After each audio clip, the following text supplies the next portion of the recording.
Today is Tuesday, July 1st. We're talking about a marathon in Congress as President Trump's big budget bill faces some new hurdles. Also, the end of an era for an agency that's meant to improve lives around the world, what past presidents are saying about it, and what the Trump administration is planning next. Plus, a big campaign finance case is headed to the U.S. Supreme Court. A new kind of flu vaccine is showing promise, and the WNBA is getting bigger than ever. Those stories and even more news coming up. Welcome to The Newsworthy. All the day's news in around 10 minutes. Fast, fair, fun, and on the go. I'm Erica Mandy. Thanks so much for being here. You ready? Let's do this. Early this morning, more than 16 hours into what's known as the vote-a-rama, senators are still going. They're voting on amendments to what President Trump calls his big, beautiful bill that covers much of his agenda.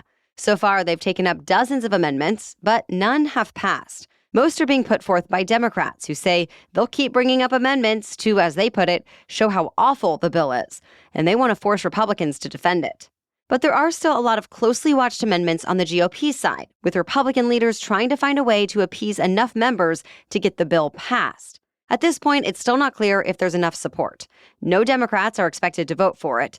Also, some Republicans are taking issue with health care cuts, and others are worried about its impact on the national debt. But the Trump administration is still pushing Republicans to get the bill over the finish line, saying it will lead to economic growth and national security. Remember, the bill extends tax cuts, boosts spending on the military and border security, and sets up savings accounts for newborns. But it also makes steep cuts to Medicaid and federal nutrition assistance, and it sets limits on student loans, pulls back climate investments, and more. Reports say in the end, the Senate is expected to pass the bill, even if it takes some amendments to get enough senators on board. Behind the scenes, there are active discussions and negotiations between senators still going on this morning, and the House is now watching to see what might change before taking it up again, likely later this week. To be continued. The Trump administration is now suing America's second largest city. The Justice Department filed a lawsuit against Los Angeles over its immigration policies. The suit explains that it's necessary for federal, state, and local law enforcement officials to work together to enforce immigration laws and keep Americans safe. But that, because of a city law, LA is refusing to cooperate or share information with federal authorities, even when requested. As we've told you, immigration agents have been in Southern California anyway and have arrested more than 1,600 immigrants there, prompting furious protests. Now, the Trump administration says the so-called sanctuary policies are responsible for rioting, looting, and vandalism that came out of those protests. As of this morning, Los Angeles officials have not responded to the lawsuit. But in the past, they've said immigration agents are the ones sowing chaos, terrorizing families, and harming the city's economy. To be clear, the actual city law being challenged doesn't say anything about keeping federal agents from doing their own jobs, but it does ban helping them in a lot of ways unless they're investigating a serious offense. And at this point, there's no federal law that says local and state law enforcement have to help. The LA City Council is actually meeting today where it's expected to talk about a potential lawsuit of its own. Meanwhile, immigration rights activists have not given up the fight in Los Angeles, but they also haven't been holding as many large-scale protests as last month. Instead of focusing on federal buildings, activists have been told to focus on their own blocks and neighborhoods and to stand up for undocumented immigrants one by one. They post videos of arrests online, help families find information about relatives who have been detained, and set up donation drives. Some protesters are also making a lot of noise outside hotels where the ICE agents are staying. ICE still defends its operations, saying its officers are enforcing the laws set by Congress and removing public safety threats from communities. As for the troops who were deployed to Los Angeles to respond to protests, thousands of them are still out there. President Trump is now facing some rare bipartisan pushback from past presidents who traditionally don't comment on their successors' actions. Former Presidents Barack Obama and George W. Bush criticized the Trump administration over its decision to do away with USAID. The Humanitarian and Development Organization has been around for 6 decades. It oversaw programs providing water and life-saving food to millions of people uprooted by conflict, preventing disease outbreaks, promoting democracy, and a lot more. Well, as of today, it's been absorbed into the State Department, meaning yesterday was its last day as an independent agency. And now it's not clear exactly what work will continue under the State Department. So in a video conference, the former president spoke with thousands in the USAID community, saying in part, quote, "Your work has mattered and will matter for generations to come." President Trump has said the agency was run by radical left lunatics and was full of fraud. Yesterday, former President Obama predicted that leaders on both sides of the aisle will eventually realize how much USAID is really needed. Trump's State Department says it's going to be introducing USAID's successor later this week, set to be called America First. Europeans and European vacationers are having to change their plans in the face of a dangerous heat wave. The heat has already broken records in southern Europe, with temperatures soaring past 100 degrees. Heat warnings have been issued for parts of Spain, Portugal, Italy, Germany, and the UK. And in some places like France, it hasn't even peaked yet. While in Greece, Portugal, and Turkey, the heat has played a role in dozens of wildfires. Through it all, many Europeans still don't have air conditioning. So governments have put restrictions on outdoor work and sent municipal workers to check on elderly people. Many cities have also made entry to swimming pools and museums free to help people get out of the heat. The historic heat is expected to last all week. We have more news for you just ahead, but first, thanks to our sponsor, Hiya Health. Whether it's the school year, the summer, or we're on vacation, my kiddo always takes his Hiya children's vitamins and probiotics. He loves them for the taste and routine. He'll excitedly run over to take them. And I love them for all the health benefits. Hiya's children's vitamins are pressed with a blend of 12 organic fruits and veggies, then supercharged with 15 essential vitamins and minerals. I also appreciate that every single batch is third-party tested for heavy metals and microbials in a qualified, GMP-compliant lab using scientifically validated testing methods. And unlike others, it has no sugar or gummy junk. And if you're tired of battling with your kids to eat their greens, Hiya now has Kids Daily Greens Plus Superfoods, a chocolate-flavored greens powder designed specifically for kids, packed with 55 whole food ingredients to support brain power, development, and digestion. Just scoop, shake, and sip with milk or any non-dairy beverage for a delicious and nutritious boost your kids will actually enjoy. So we've worked out a special deal with Hiya for their best-selling children's vitamin. Receive 50% off your first order, that's half off. To claim this deal, you must go to hiyahealth.com/newsworthy. The deal is not available on their regular website, so go to hiyahealth.com/newsworthy and get your kids the full body nourishment they need to grow into healthy adults. Now back to the news.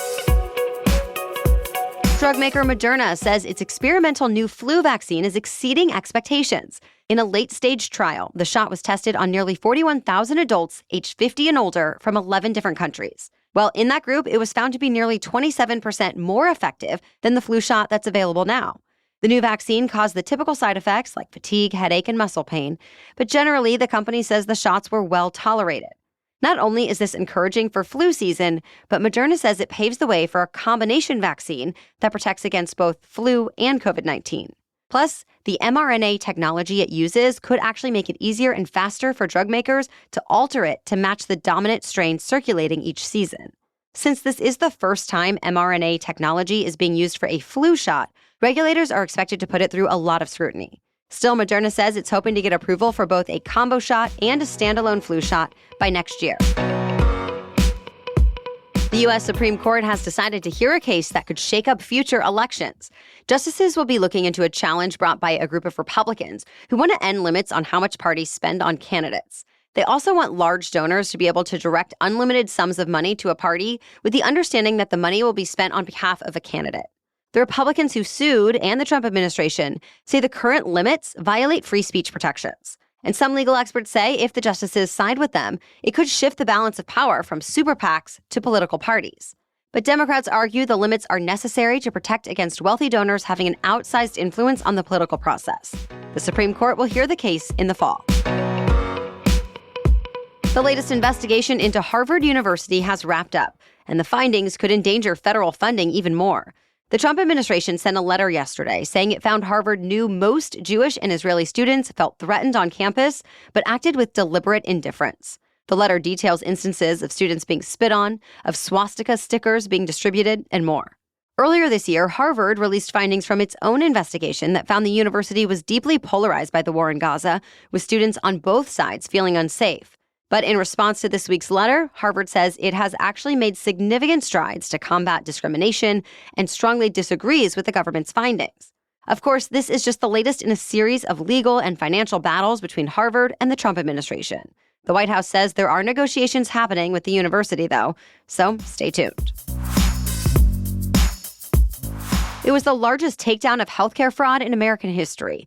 The Justice Department says more than 320 people have been charged, and nearly $15 billion in false claims have been uncovered. The series of schemes apparently targeted medical supply, telehealth, and genetic testing companies, as well as other parts of the healthcare business. To give you an example, the DOJ says one of the cases involved a scammer who apparently conspired with dozens of substance abuse clinics in Arizona. They allegedly billed the state for hundreds of millions of dollars for services that were never actually provided. In another case, a transnational organization is accused of submitting fraudulent claims to Medicare for medical equipment using the stolen identities of more than 1 million Americans. The DOJ says the takedown represents just one part of its fight to defend the American healthcare system. 3 more cities are getting pro basketball teams. The WNBA is expanding again, now to a record 18 teams. The league says a new team in Cleveland will start playing in 2028, Detroit will join in 2029, and Philadelphia will tip off in 2030. The expansion comes after the best-ever season for the WNBA. The league set records for viewership, attendance, and merchandise sales, in part because of a new class of stars like Caitlin Clark, Angel Reese, and Paige Beckers. But the WNBA had plans to expand even before records were broken. This year was the first for the Golden State Valkyries. And next season, new teams are coming to Toronto and Portland, Oregon. That's it for the main news today, so now it's time for Trivia Tuesday, when we ask a different trivia question every week. But first, thanks to our sponsor, Trade Coffee. Even when most of my morning feels like it's about getting my kiddo ready for the day or thinking through my to-do list, having and actually enjoying the perfect cup of coffee crafted just for me, thanks to Trade, is the way I still set a positive tone for the day. So when you're going from still half asleep to ready to conquer the day, don't settle for average. Get extraordinary coffee with Trade. Trade is the #1 U.S. coffee destination, bringing fresh coffee from over 50 of the country's top roasters. My husband and I have even made it our own little morning ritual, and thanks to Trade, he's become as much of a coffee lover as I am. We even love comparing the different roasters and choosing our favorites. Join us by just taking Trade's quiz, and in under a minute, they'll match you with your perfect coffee. If that first bag isn't quite right, Trade will replace it for free until they nail it. Right now, Trade is exclusively offering our listeners 50% off your 1-month trial. That's half off at drinktrade.com/newsworthy. That's drinktrade, TRADE.com/newsworthy for 50% off your 1-month trial. drinktrade.com/newsworthy. Okay, now back to Trivia Tuesday. And today's trivia question is, what is the most visited tourist attraction in the U.S.? Listen again next Tuesday for the answer and explanation. As for last week's trivia question, where was the first post office in America? The answer is a Boston tavern. It was 1639 when it opened, and it mostly collected mail to send between the colonies and England. Before that, mail was carried by traders and other individual people who traveled overseas. More than a century later, the Continental Congress named Benjamin Franklin as the first Postmaster General. And now in 2025, the U.S. Postal Service processes an average of 318 million pieces of mail a day. Thanks so much for joining us to get caught up on the news today. We'll be back tomorrow with the latest news to know. Until then, have a great day.